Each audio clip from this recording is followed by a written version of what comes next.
መጽሐፈ ዜና ካልዕ ምዕራፍ 25 አሜስያስም መንገሥ በጀመረ ጊዜ የ25 ዓመት ጎልማሳ ነበረ። በኢየሩሳሌምም 29 ዓመት ነገሠ። እናቱ ዮዓዳን የተባለች የኢየሩሳሌም ሴት ነበረች። በእግዚአብሔርም ፊት ቅን ነገር አደረገ፣ ነገር ግን በፍጹም ልብ አይደለም። መንግሥትም በጸናለት ጊዜ አባቱን የገደሉትን ባሪያዎች ገደለ። በሙሴም ሕግ መጽሐፍ እንደተጻፈ እግዚአብሔር ሰው ሁሉ በገዛ ኃጢአቱ ይሙት እንጂ አባቶች በልጆች ፋንታ አይሞቱ፣ ልጆችም በአባቶች ፋንታ አይሞቱ ብሎ እንዳዘዘ የነፍሰ ገዳዮችን ልጆች አልገደለም። አሜስያስም ይሁዳን ሰበሰበ፣ በየአባቶቻቸውን ቤቶች ከ1000 አለቆችና ከ100 አለቆች እጅ በታች አቆማቸው። ከ20 ዓመት ጀምሮ ከዚያም በላይ ያሉትን ይሁዳንና ብንያምን ሁሉ ቆጠረ። ለሰልፍም የሚወጡ ጋሻና ጦርም የሚይዙ 300,000 የተመረጡ ሰዎች አገኘ። ደግሞም ከእስራኤል ዘንድ 100,000 ጽኑዓን ኃያላን በ100 መክሊት ብር ቀጠረ። አንድ የእግዚአብሔር ሰው ግን ወደ እርሱ መጥቶ ንጉሥ ሆይ፣ እግዚአብሔር ከእስራኤልና ከኤፍሬም ልጆች ጋር አይደለምና የእስራኤልን ጭፍራ ከአንተ ጋር አይውጣ።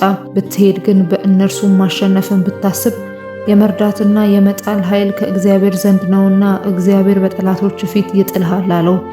አሜስያስም የእግዚአብሔርን ሰው ለእስራኤል ጭፍራ የሰጠው 100 መክሊት ምን ይሁን አለው። የእግዚአብሔርም ሰው ከዚህ አብልጦ ይሰጥ ዘንድ እግዚአብሔር ይችላል ብሎ መለሰለት። አሜስያስም ከኤፍሬም የመጡት ጭፍሮች ወደ ስፍራቸው ይመለሱ ዘንድ ለይቶ አሰናበታቸው።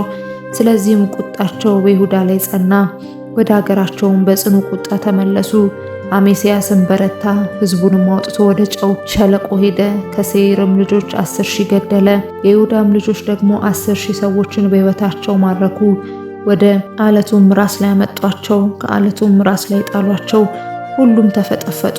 አሜስያስ ግን ከእርሱ ጋር ወደ ሰልፍ እንዳይሄዱ ያሰናበታቸው ጭፍሮች ከሰማርያ ጀምረው እስከ ቤት ሆሮን ድረስ በይሁዳ ከተሞች ላይ አደጋ ጣሉ። ከእነርሱም 3,000 ገደሉ፣ ብዙ ምርኮም ማረኩ። አሜስያስም የኤዶምያስ ሰዎች ከገደለ በኋላ የሴይርን ልጆች አማልክት አመጣ። የእርሱም አማልክት የሆኑ ዘንድ አቆማቸው፣ ይሰግድላቸውም ያጥንላቸውም ነበር። ስለዚህም የእግዚአብሔር ቁጣ በአሜስያስ ላይ ነደደና ሕዝባቸውን ከአንተ እጅ ያላዳኑትን የአሕዛብን አማልክት ስለምን ፈለግካቸው የሚል ነቢይ ሰደደበት። እርሱም ሲናገር ንጉሡ በእውኑ አንተ የንጉሡ አማካሪ ልትሆን ሾመንሃልን? ተው፣ ቅጣትን ስለምን ትሻለህ አለው።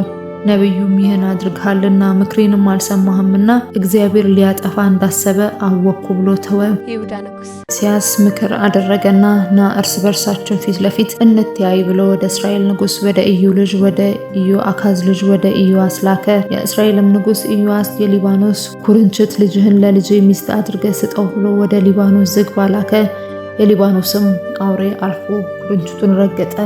አንተም እነሆ ኤዶምያስን መትቻለሁ ብለህ ኮርተሃል፣ በቤት ተቀመጥ፣ አንተ ከይሁዳ ጋር ትወድቅ ዘንድ ስለምን መከራ ትሻለህ ብሎ ወደ ይሁዳ ንጉሥ ወደ አሜስያስ ላከ።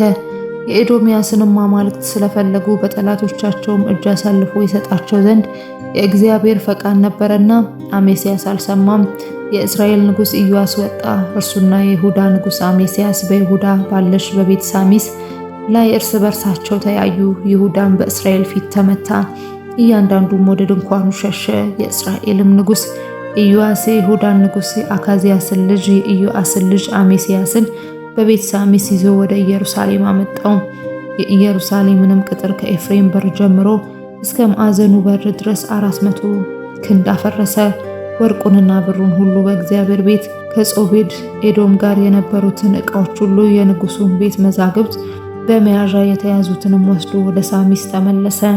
የይሁዳ ንጉሥ የኢዮአስ ልጅ አሜስያስ ከእስራኤል ንጉሥ ከኢዮአካዝ ልጅ ከኢዮአስ ሞት በኋላ 15 ዓመት ኖረ። የቀረውም የፊተኛውና የኋለኛው የአሜስያስ ነገር እነሆ በይሁዳና በእስራኤል ነገሥታት መጽሐፍ የተጻፈ አይደለምን? አሜስያስም እግዚአብሔርን ከመከተል ከራቀ በኋላ በኢየሩሳሌም የአመፅ መሃል አደረጉበት። ወደ ለኪሶም ኮበለለ።